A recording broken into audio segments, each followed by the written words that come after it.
Sports ಮೇಲ್ ಇದು ಕನ್ನಡಿಗರ ಕ್ರೀಡಾಂಗಣ.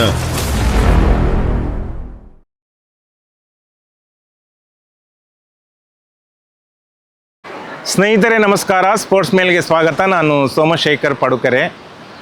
ಆಧುನಿಕತೆಯ ನಾಗಾಲೋಟದಲ್ಲಿ ಮುಂದೆ ಸಾಗುತ್ತಿದ್ದೇವೆ. ಕ್ರೀಡಾ ಜಗತ್ತಿಗೆ ಭಾರತ ಹಲವಾರು ಕ್ರೀಡೆಗಳನ್ನು, ಸಾಂಪ್ರದಾಯಿಕ ಕ್ರೀಡೆಗಳನ್ನು ನೀಡಿದೆ. 50ಕ್ಕೂ ಹೆಚ್ಚು ಸಮರ ಕಲೆಗಳನ್ನು ನೀಡಿದೆ. ಇವತ್ತಿನ ವ್ಯವಸ್ಥೆಯಲ್ಲಿ ಗ್ರಾಮೀಣ ಕ್ರೀಡೆಗಳು ದೂರ ಆಗ್ತವೆ. ಅವುಗಳನ್ನು ಉಳಿಸಿಕೊಳ್ಳುವತ್ತ ಸರ್ಕಾರವಾಗಲಿ ಅಥವಾ ಜನರಾಗಲಿ ಹೆಚ್ಚಿನ ಗಮನ ವಹಿಸುತ್ತಿಲ್ಲ. ಶಾಸ್ತ್ರಕ್ಕೆ ಎಂಬಂತೆ ಅವು ನಡೆದು ಮತ್ತೆ ನಡಿಬೇಕಾದರೆ ಇನ್ನೊಂದು ವರ್ಷ ಕಾಯಬೇಕಾಗಿದೆ. ಅಂಥ ಉಳಿಸಬೇಕಾದ ಕ್ರೀಡೆ ಆಟ್ಯ ಪಾಟ್ಯ.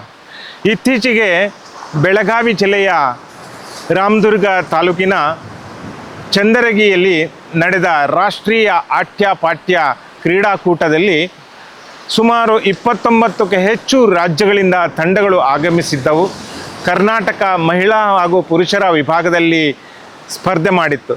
ಸ್ನೇಹಿತರೆ, ಯಾವುದು ಕ್ರೀಡೆಯಲ್ಲಿ ಇದುವರೆಗೂ 9 ಮಂದಿ ರೆಫ್ರಿಗಳು ಇರುವುದನ್ನು ನಾನು ಕೇಳಿರಲಿಲ್ಲ. ಆದರೆ ಈ ಆಟ್ಯಪಾಟ್ಯದಲ್ಲಿ 9 ಜನ ಅಧಿಕಾರಿಗಳಾಗಿ ಕಾರ್ಯನಿರ್ವಹಿಸ್ತಿದ್ದಾರೆ. ಒಬ್ಬರು ಮುಖ್ಯ ಅಂಪೈರು, ಆನಂತರ 5 ಮಂದಿ ಅಂಪೈರ್ ಆಗಿ ಕಾರ್ಯನಿರ್ವಹಿಸ್ತಾ ಇದ್ದಾರೆ. ಸೊ ಇದರಲ್ಲಿ ಒಟ್ಟು 12 ಆಟಗಾರರಿರ್ತಾರೆ. 5 ಜನ ಮೊದಲಿಗೆ ಅಂಗಣಕ್ಕಿಳಿತಾರೆ. 9 ಬಾಕ್ಸ್ಗಳಿರ್ತವೆ. ಇಲ್ಲಿ ಬುದ್ಧಿಮತ್ತೆ ಅಂಥೇಳಿದರೆ ಅತ್ಯಂತ ಚಾಣಕ್ಷತನದಿಂದ ಇಲ್ಲಿ ಆಟ ಆಡಬೇಕಾಗ್ತದೆ. ಸಾಮಾನ್ಯವಾಗಿ ಖೋ ಖೋವನ್ನು ಹೋಲುವಂತಿದ್ದರೂ ಅದಕ್ಕಿಂತಲೂ ಹೆಚ್ಚು ಪ್ರಬುದ್ಧತೆಯಿಂದ ಕೂಡಿದಂಥ ಕ್ರೀಡೆ ಇದಾಗಿದೆ. ಬನ್ನಿ, ಈ ಕ್ರೀಡೆಯನ್ನು ಯಾವ ರೀತಿಯಲ್ಲಿ ಆಡ್ತಾರೆ, ಯಾರು ಚಾಂಪಿಯನ್ರಾದರು, ಚಂದರಗಿ ಕ್ರೀಡಾ ಶಾಲೆಯಲ್ಲಿ ಯಾವ ರೀತಿಯಲ್ಲಿ ಇದಕ್ಕೆ ಪ್ರೋತ್ಸಾಹ ನೀಡಿದರು, ಯಾವ ರೀತಿಯಲ್ಲಿ ಕ್ರೀಡೆಯನ್ನು ಬೆಳೆಸ್ಕೊಂಡು ಬಂದರು ಎಂಬುದನ್ನು ನೋಡಿ.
Madhavappa S. Patan, who was one of the renowned freedom fighters of Karnataka and former MLA of Ramdur constituency in 1957-1962.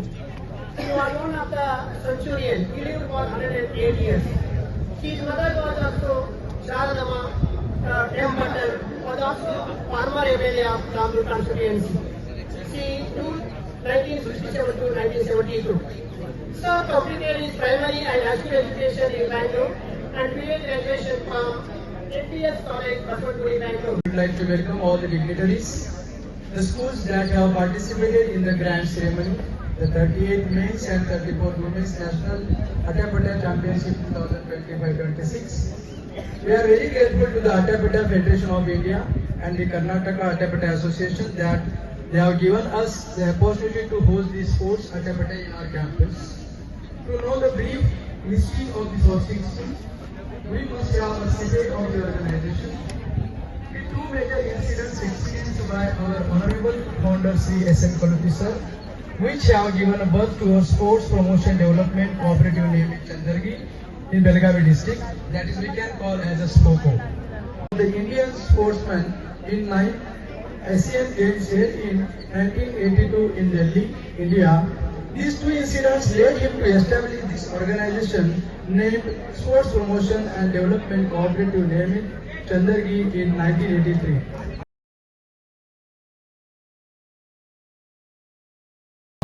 Whose unwavering support for youth and community development continues to be the great inspiration to us all. As a token of our deepest respect, I now request Satish Patil, Principal, PU College, that to kindly offer a garland to the Sri Ashok M. Patan MLA sir.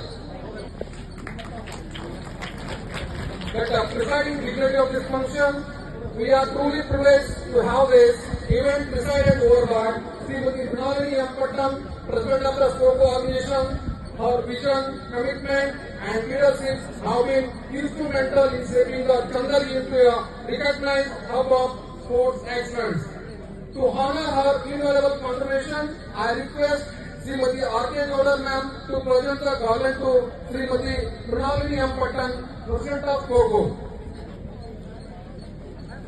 हमारी संस्था के अध्यक्ष मृणालिनी पट्टन को पुष्पमाला द्वारा स्वागत किया जा रहा है. Guest of honor, we extend our warm welcome to our guest of honor, Sri Chetan R, IPS, Commissioner, Department of Youth Empowerment and Sports, Bengaluru. A dynamic leader, actively encouraging youth participation in indigenous games. It is a great honor to have you here. With our deepest respect, now I request that the Founder Patel, Principal CBSE, to present the garland to us, sir.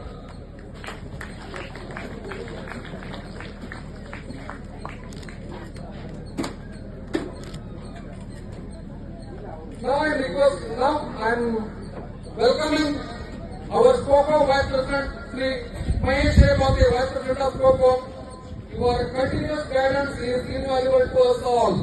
Now I request Devi Murmur sir to present a garland to Sri Mahesh Rebati sir. इस संस्था के उपाध्यक्ष Mahesh Bhati sir को पुष्पमाला द्वारा स्वागत किया जा रहा है. That already SI song, Atapata President Karnataka. Now I am requesting Amen Gorekar, our Hindi faculty, to present garland to the Desai sir.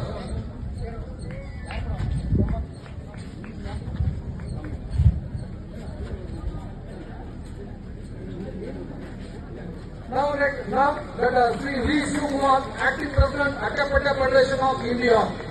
That to honor the Atapata Federation, I request I.S. Muniwal, Principal Kannada Medium, to present a garland to the Sri V. Shivakumar sir.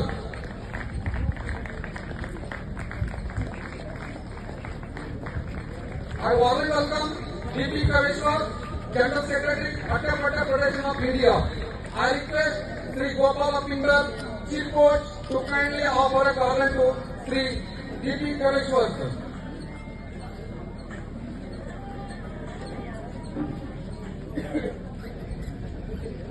It is also a moment of special pride to acknowledge the person whose vision is the function of everything we celebrate today. founder, Sri S.N. Kalpi sir. This organization has grown into a national level organization because of his selfless service and tireless efforts. Today, seeing this national championship unfold, his dream has truly come alive. Thank you, sir. This entire endeavor is built on his vision. I humbly request S.C. Lamani Attapate coach to present a special garland to our founder, Sri S.N. Kalpi sir. इस विद्यालय के founder SN. कोलोपी जो आप सभी इतनी बड़ी संस्था देख रहे हैं, इसके स्थापक ही हैं। Our ex-vice president, present director, Srimati Rajeshwari S. Yadav madam. Now I request Dr. Kesri Hiremat madam to garland to the madam. इस संस्था की सदस्य यादव मैडम को हमारे स्कूल की शिक्षिका माला द्वारा स्वागत किया। Now I request Manjunath Gadiwata to present the garland to the Sangapur Adhimani sir, Government Nominee Director.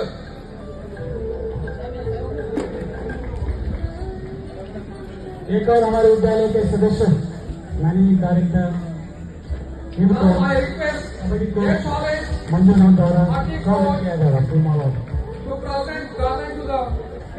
Subrani sir.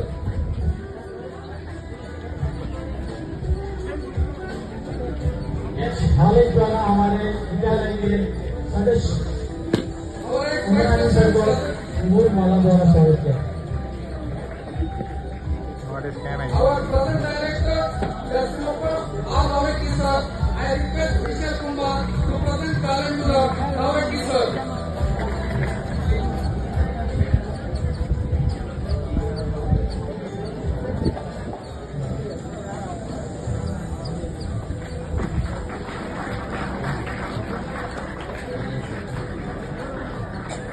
Now I request Manjunath T. Nursing Court to present garland to the Sri Shivanand P. Erani sir.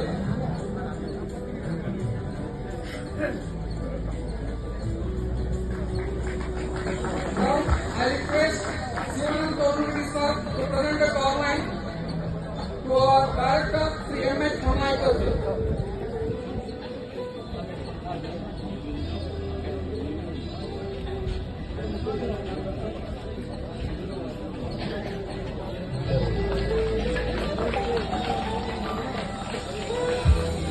The Executive Committee of Adyapata, the Youth Member, Krishna, I request Gopal Apinda sir to present garland to the Member sir.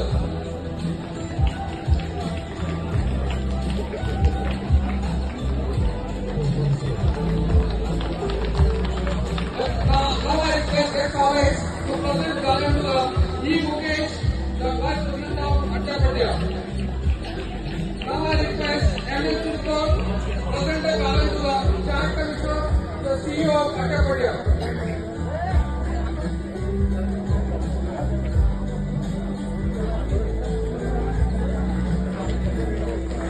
Namaskara. Good morning, everyone. 38th Men's and 34th National Adyapatya Championship Inauguration Program is just now inaugurated by the Honorable MLA and Chief Whip of Karnataka Legislative Assembly, Sri Ashok M. Pattan sir, and President of this program, Srimati Brunalini M. Pattan, and Vice President of the Chandagi Sports School, very beautiful campus, and first sports school in Karnataka and in India. It works on cooperative model. And I congratulate this school for hosting this 38th men and 34th women National Adyapatya Championship. I know how much struggle they have taken to organize this national championship. And I know how important the national championship in any game to promote the sports and sport person. I know I should not talk too much when there is a sports event, but I request all the sports person who come from different parts of the country enjoy the hospitality of Belgaum district people, particularly Chandargi and Raibag Taluk people, because this part of Karnataka, people of Belgaum are very famous for their hospitality and supporting any human being in their endowment. So I hope the next 2 days, today and tomorrow, will be a memorable day in your life, and as well as for Atia Patia Sport, because the next 2 days we can witness a beautiful resort or beautiful Atia Patia game in this beautiful campus.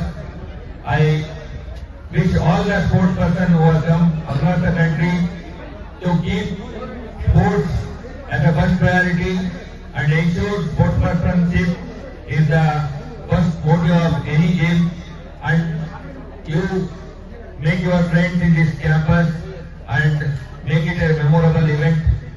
I thank Chandargi Sports School for inviting me for this program, and I know and I wish Government of Karnataka will in future support this beautiful campus in promoting sports and ensuring more number of Asian and Olympian medalists will come from this campus. Thank you inviting me, and wish you all the best for all the sports persons as well as the Chandargi Sports School. Thank you. In this function, in the dais dignitaries are Mrunalini Patan, President of the Sport Promotion Development Corporation, Nivita, and Commissioner Department of Youth Environment, IPS Officer Mr. Chetanji, and Vice President Sport Promotion Development Corporation Nivita, Sri Mahesh Bhattaji, and Acting President Atia Patia Federation of India, Mr. V. Shivkumarji, Sri D.P. Kavishwar, General Secretary Atia Patia Federation of India, and the Managing Committee important members, founder this Trida Sharan, Mr. Kaluteji, and Rajesh Yadavji and other members. This event of the Atia Patia, previously it was called as the Prince of Chili in the villages. Now it has become Atia Patia. Now same like this event is same like Coca only. And I am very happy to know that our Krida Shala sports persons have participated in the national level also. I am very happy. And there are 21 states that have participated in this event. I am very happy. Everyone has interested and they have participated in this event. God should help us, and our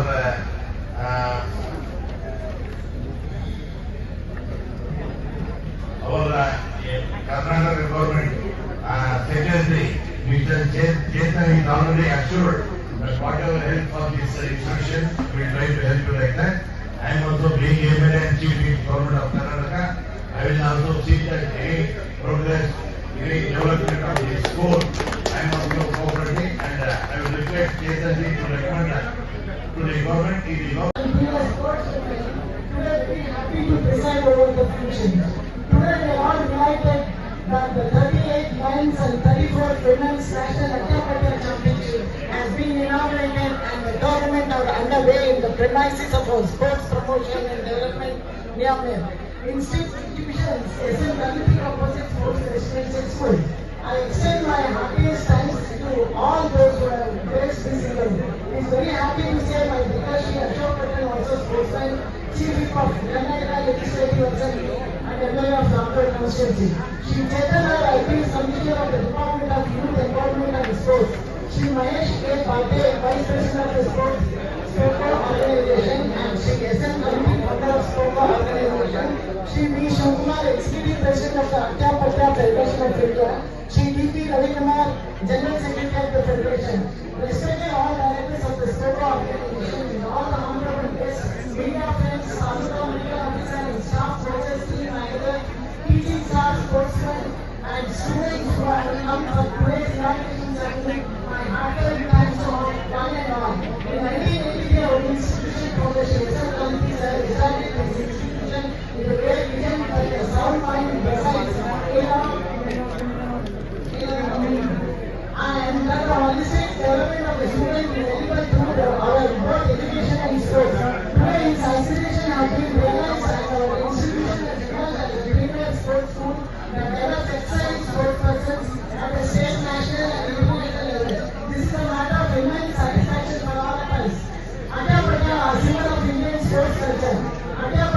one of our country's most cherished and traditional sports. This game does not physical strength but also the values of speed, agility, decision making ability, courage and mutual cooperation.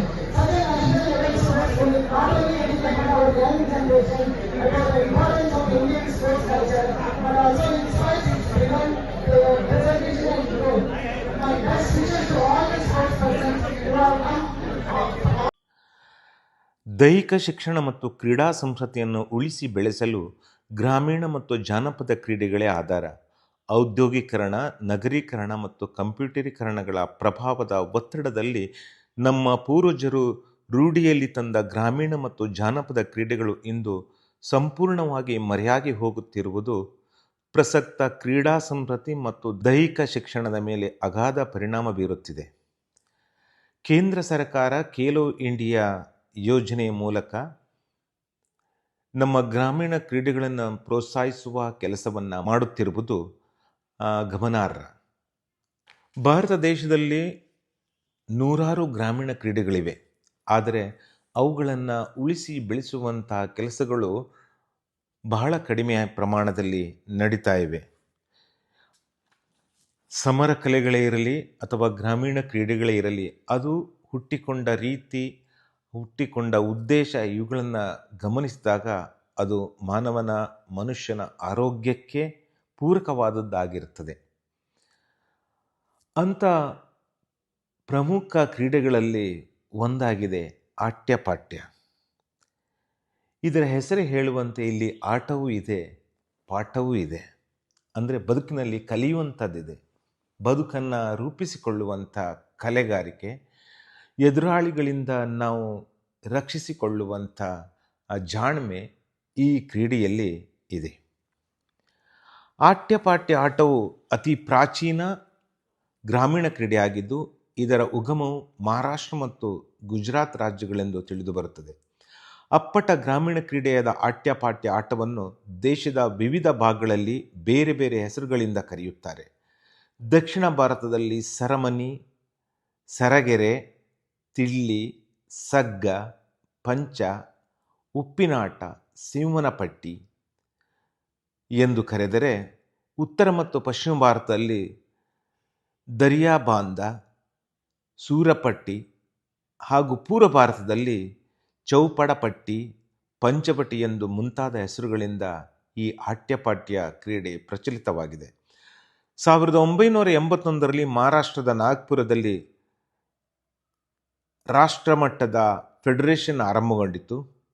1982ರ Delhi Asian ಕ್ರೀಡಾಕೂಟದಲ್ಲಿ ಇದನ್ನು ಪ್ರದರ್ಶನ ಪಂದ್ಯವನ್ನಾಗಿ ಏರ್ಪಡಿಸಲಾಗಿತ್ತು. ಅದೇ ವರ್ಷ ಮೊದಲ ರಾಷ್ಟ್ರೀಯ championship ಕೂಡ ಪುರುಷರ ವಿಭಾಗದಲ್ಲಿ ನಡೆಯಿತು. 1985ರಲ್ಲಿ ಮಹಿಳೆಯರಿಗೆ ರಾಷ್ಟ್ರೀಯ ಚಾಂಪಿಯನ್ಶಿಪ್ಪನ್ನು ಆರಂಭಿಸಲಾಯಿತು. ಅದೇ ವರ್ಷ ಆಟದ ನಿಯಮಗಳನ್ನು ತಿದ್ದುಪಡಿ ಮಾಡಲಾಯಿತು. 1987ರಲ್ಲಿ ರಷ್ಯಾ ದೇಶದ ಮಾಸ್ಕೋ. ಆಟ್ಯಪಾಟ್ಯದ ಆಟದ ಮೈದಾನ ಅತ್ಯಂತ ವಿಶಿಷ್ಟವಾಗಿದೆ. ಇಲ್ಲಿ ಕೆಲವೊಂದು ಪಾರಿಭಾಷಿಕ ಪದಗಳಿವೆ. ಟ್ರೆಂಚಸ್ ಅಂತ ಕರೀತಾರೆ. 9 ಜೋಡಿ ಅಡ್ಡಗೆರೆಗಳಿವೆ, ಅದನ್ನು ಅಡ್ಡಪಟ್ಟಿ ಎನ್ನುವರು. ಜೋಡಿಗೆರೆಗಳ ಉದ್ದ 23 ಇಂಚ್ ದೂರದಷ್ಟು ಅಗಲದಷ್ಟು ಇರುತ್ತದೆ. ಅದೇ ರೀತಿ ಸೂರಪಟ್ಟಿ ಮೊದಲವಾದ ಪಾರಿಭಾಷಿಕ ಪದಗಳು ಇದರಲ್ಲಿ ಇರ್ತವೆ. ಸೂರಪಟ್ಟಿಯು 9 ಅಡ್ಡಪಟ್ಟಿಗಳನ್ನು ಸಮಾನವಾಗಿ ವಿಭಜಿಸುತ್ತದೆ. ಈ 2 ಪಟ್ಟಿಗಳ ಮುಂದಿನ ಗೆರೆಗಳ ನಡುವಿನ ಅಂತರ 11 ಇಂಚು ಇರುತ್ತದೆ. ಅಡ್ಡಪಟ್ಟಿ ಹಾಗೂ ಸೂರಪಟ್ಟಿಗಳು ಒಂದನ್ನೊಂದು ಛೇದಿಸುವ ಸ್ಥಳದಲ್ಲಿ 13 ಇಂಚಿನ 9 ಚೌಕಗಳಿರುತ್ತವೆ. ಮೈದಾನದಲ್ಲಿ ಒಟ್ಟು 9 ಅಡ್ಡಪಟ್ಟಿಗಳಿರುತ್ತವೆ. ಇವೆಲ್ಲ ಈ ಆಟದ ಆಟ್ಯಪಾಟ್ಯ ಆಟದ ನಿಯಮಗಳಾಗಿರ್ತವೆ. ಆಟದ ಪ್ರಾರಂಭಕ್ಕೆ ಮುನ್ನ ಆಕ್ರಮಣಕಾರರು ಮೊದಲ ಪಟ್ಟಿಯ ಮುಂದಿನ ಚೌಕದಲ್ಲಿ ಮೊದಲ ಬ್ಯಾಚ್ 5 ಹಾಗೂ ಎರಡನೇ ಬ್ಯಾಚ್ 4ರಂತೆ ಅಂಗಣಕ್ಕಿಳಿಯುತ್ತಾರೆ. 8 ಕಾವಲುಗಾರರು ಅಂತ ಹೇಳಿದ್ರೆ ಡಿಫೆಂಡರ್ಸ್ 8 ಅಡ್ಡಪಟ್ಟಿಯ ಮೇಲೆ ಆಕ್ರಮಣಕಾರರ ದಿಕ್ಕೆ ವಿಮುಖವಾಗಿ ನಿಲ್ಲಬೇಕು. ಸೂರಪಟ್ಟಿಯ ಆಟಗಾರ ಸೂರಪಟ್ಟಿಯ ಮೇಲೆ ಬಂದು ನಿಂತು ಆಟದ ಪ್ರಾರಂಭದ ಕ್ರಮಕ್ಕೆ ತಯಾರಾಗುತ್ತಾನೆ. ಆಟ ಪ್ರಾರಂಭವಾದ ನಂತರ ಕಾವಲುಗಾರ ತನ್ನ ಪಟ್ಟಿಯನ್ನು ಬದಲಾಯಿಸುವಂತಿಲ್ಲ. ಆಟ ಪ್ರಾರಂಭವಾದ ತಕ್ಷಣ ಸೂರಪಟ್ಟಿಯ ಆಟಗಾರ ತನ್ನ ಆರಂಭದ ಚೌಕದಿಂದ ಮೊದಲ ಅಡ್ಡಪಟ್ಟಿಯ ಚೌಕವನ್ನು ಕ್ರಾಸ್ ಮಾಡಿ ಮೊದಲಿನ ಸ್ಥಿತಿಗೆ ಬರಬೇಕು. ಈ ಸಮಯದಲ್ಲಿ ಕೈ ಅಥವಾ ಕಾಲ್ತಪ್ಪುಗಳನ್ನು ಗಣನೆಗೆ ತೆಗೆದುಕೊಳ್ಳುವುದಿಲ್ಲ. ಸೂರಪಟ್ಟಿಯ ಆಟಗಾರ ಸರಿಯಾಗಿ ಕ್ರಾಸ್ ಮಾಡದಿದ್ದರೆ ರೆಫರಿ ಪುನಃ ಕ್ರಾಸ್ ಮಾಡಲು ಕರೆಯಬೇಕು. ಆದರೆ ಸೂರಪಟ್ಟಿ ಆಟಗಾರ 3ನೇ ಅಡ್ಡಪಟ್ಟಿ ತಲುಪುವುದಕ್ಕಿಂತ ಮೊದಲು ಈ ಕ್ರಿಯೆ ನಡೆಯಬೇಕು. ಉಳಿದ ರಕ್ಷಣಾತ್ಮಕ ಆಟಗಾರರು ಈ ಸಮಯದಲ್ಲಿ ತಮ್ಮ ಪಟ್ಟಿಯಲ್ಲಿ ನಿಂತು ಆಕ್ರಮಣಕಾರರನ್ನು ಔಟ್ ಮಾಡಬಲ್ಲವರಾಗಿರುತ್ತಾರೆ.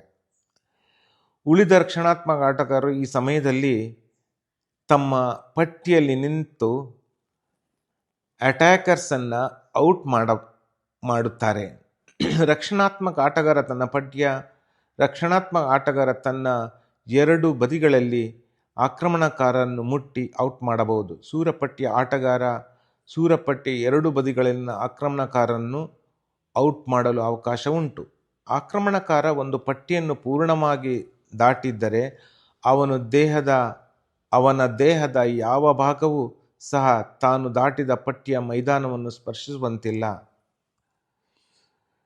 ಡಿಫೆಂಡರ್ಸ್ ಮತ್ತು ಅಟ್ಯಾಕರ್ಸನ್ನು ಔಟ್ ಮಾಡುತ್ತಿರುವಾಗ ಅಥವಾ ಔಟ್ ಮಾಡಿದ ತಕ್ಷಣ ಈ ತಪ್ಪುಗಳನ್ನು ಮಾಡುವಂತಿಲ್ಲ. ಪಾದವನ್ನು ಮೇಲೆತ್ತುವುದು, ಕೈ ತಪ್ಪು, ಕಾಲು ತಪ್ಪು, ದೇಹವನ್ನು ತಿರುಗಿಸುವುದು ಇವೆಲ್ಲಗಳನ್ನು ಆಟ್ಯಪಾಠ್ಯದ ನಿಯಮದಲ್ಲಿರುವುದರಿಂದ ಇವುಗಳನ್ನು ಪರಿಪಾಲಿಸಬೇಕಾಗ್ತದೆ.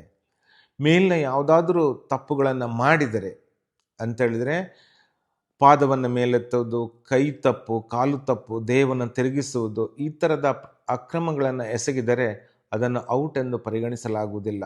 ಆದರೆ ಅಡ್ಡಪಟ್ಟಿ ದಾಟುವಾಗ ಆಕ್ರಮಣಕಾರರು ರಕ್ಷಣಾ ಆಟಗಾರರನ್ನು ದೂಡಿದರೆ ಆಗ ಆಕ್ರಮಣಕಾರ ಔಟ್ ಎಂದು ನಿರ್ಧರಿಸಲಾಗುವುದು. ಒಂದು ವೇಳೆ ರಕ್ಷಣಾ ಆಟಗಾರ ಆಕ್ರಮಣಕಾರರನ್ನು ದೂಡಿದರೆ ಆಕ್ರಮಣಕಾರನಿಗೆ ಔಟ್ ಕೊಡುವುದಿಲ್ಲ.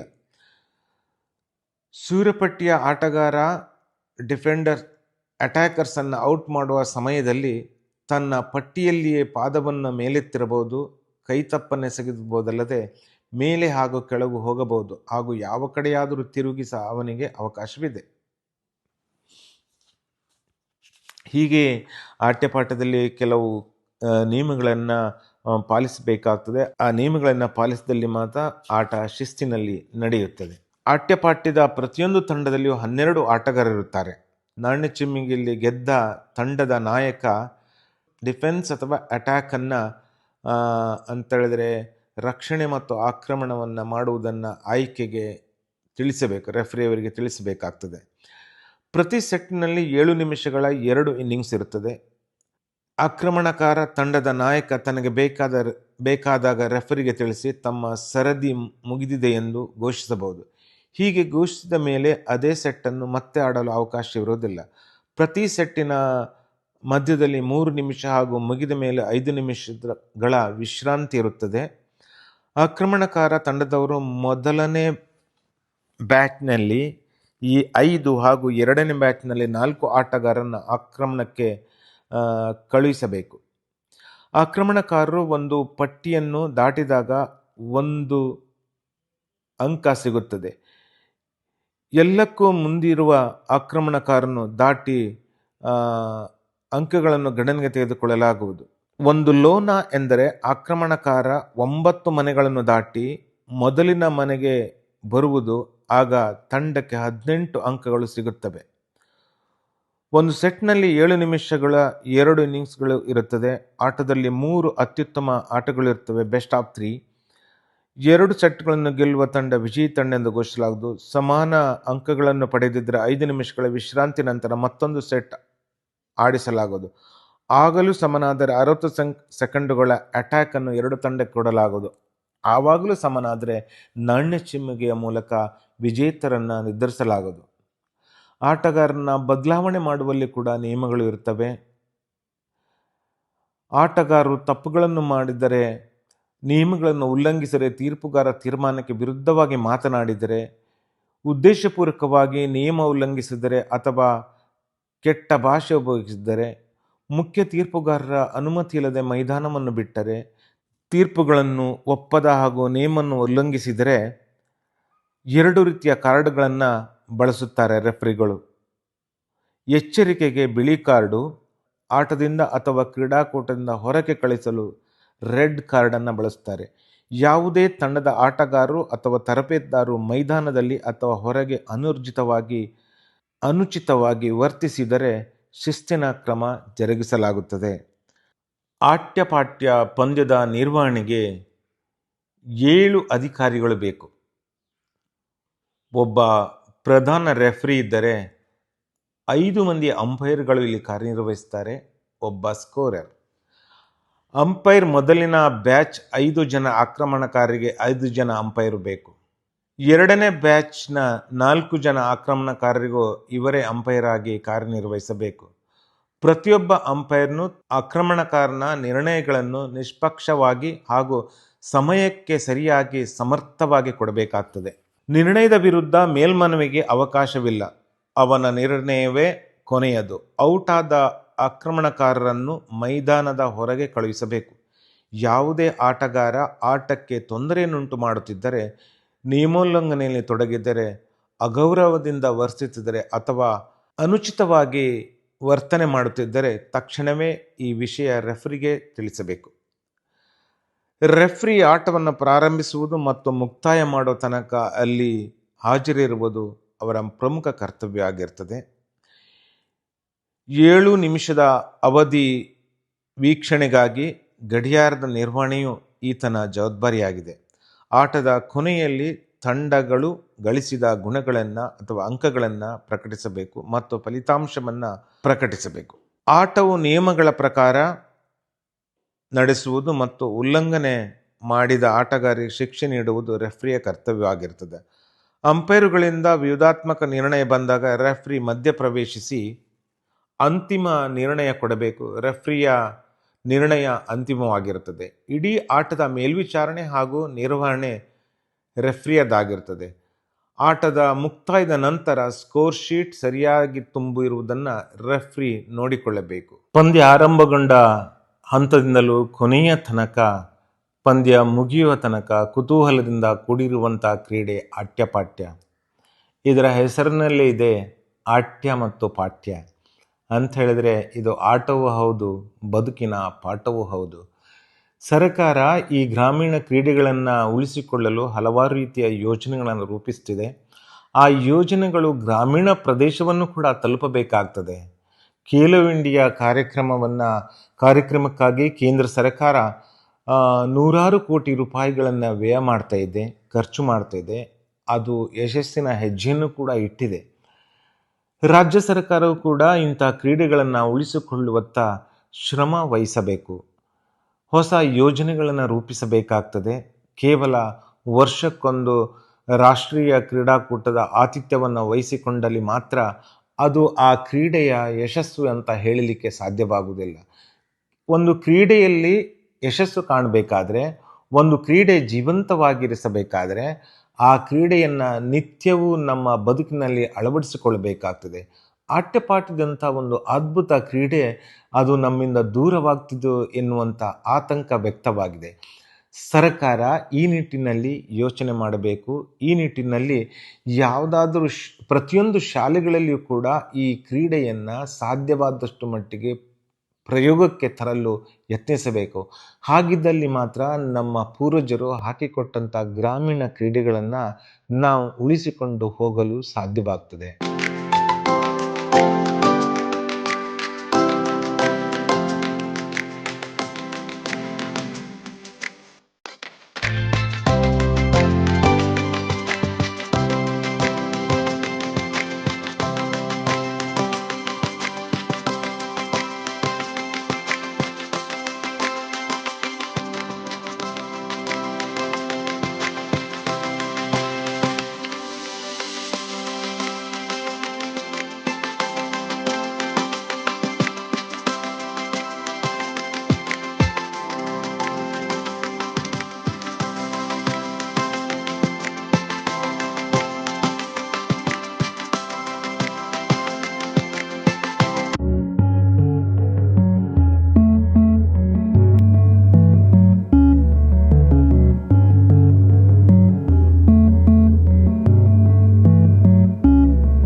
ಸ್ನೇಹಿತರೆ, ದೇಶದ ಮೊದಲ ಖಾಸಗಿ ಕ್ರೀಡಾ ಶಾಲೆ ಎಂಬ ಹೆಗ್ಗಳಿಕೆಗೆ ಪಾತ್ರವಾಗಿರುವ ಚಂದರಗಿ ಕ್ರೀಡಾ ಶಾಲೆ, ಎಸ್.ಎಂ. ಕಲ್ಲೂತಿಯವರು ರಾಷ್ಟ್ರೀಯ ಕುಸ್ತಿಪಟು ಎಸ್.ಎಂ. ಕಲ್ಲೂತಿಯವರು ಸ್ಥಾಪಿಸಿದಂಥ ಈ ಕ್ರೀಡಾ ಶಾಲೆಯಲ್ಲಿ ಆಟ್ಯ-ಪಾಠ್ಯ ಅತ್ಯಂತ ವೈಭವದಿಂದ ಅತ್ಯಂತ ಅರ್ಥಪೂರ್ಣವಾಗಿ ನಡೆದಿತ್ತು. ಇದೇ ಸಂದರ್ಭದಲ್ಲಿ ಈ ಶಾಲೆಯ ಹಳೆ ವಿದ್ಯಾರ್ಥಿಗಳು ಹಾಗೂ ಆಟ್ಯಪಾಠ್ಯದಲ್ಲಿ ಹಾಗೂ ಇತರ ಕ್ರೀಡೆಗಳಲ್ಲಿ ಸಾಧನೆ ಮಾಡಿದ್ದವರನ್ನು ಸನ್ಮಾನಿಸಲಾಗಿತ್ತು.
ಸ್ನೇಹಿತರೆ, ಚಂದರಗಿ ಕ್ರೀಡಾ ಶಾಲೆಯು ಮಿಷನ್ ಒಲಿಂಪಿಕ್ಸ್ ಎಂಬ ಯೋಜನೆಯನ್ನು ರೂಪಿಸಿದೆ.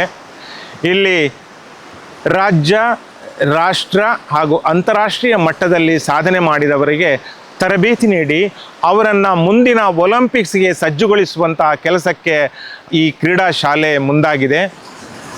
ಈ ಹಿನ್ನೆಲೆಯಲ್ಲಿ ಅಥ್ಲೆಟಿಕ್ಸ್, ಸೈಕ್ಲಿಂಗ್ ಹಾಗೂ ಕುಸ್ತಿ ಈ ವಿಭಾಗದಲ್ಲಿ ತಲಾ 4 ಆಟಗಾರರನ್ನು ಆಯ್ಕೆ ಮಾಡಲಾಗ್ತದೆ. ಅವರಿಗೆ ವರ್ಷಕ್ಕೆ ಸುಮಾರು 1.5 ಲಕ್ಷ ತರಬೇತಿಗಾಗಿ ವೆಚ್ಚ ಮಾಡಲಾಗ್ತದೆ. ಆಧುನಿಕ ತಂತ್ರಜ್ಞಾನವನ್ನು ಅಳವಡಿಸಿಕೊಂಡು ತರಬೇತಿ ನೀಡಲಾಗ್ತದೆ. ಅದೇ ರೀತಿಯಲ್ಲಿ ಅವರಿಗೆ ಶಿಕ್ಷಣವನ್ನು ಮುಂದುವರಿಸಲು ಕೂಡ ಉಚಿತವಾದ ಶಿಕ್ಷಣ, ಉಚಿತ ತರಬೇತಿ ಎಲ್ಲವನ್ನು ನೀಡಲಾಗ್ತಿದೆ.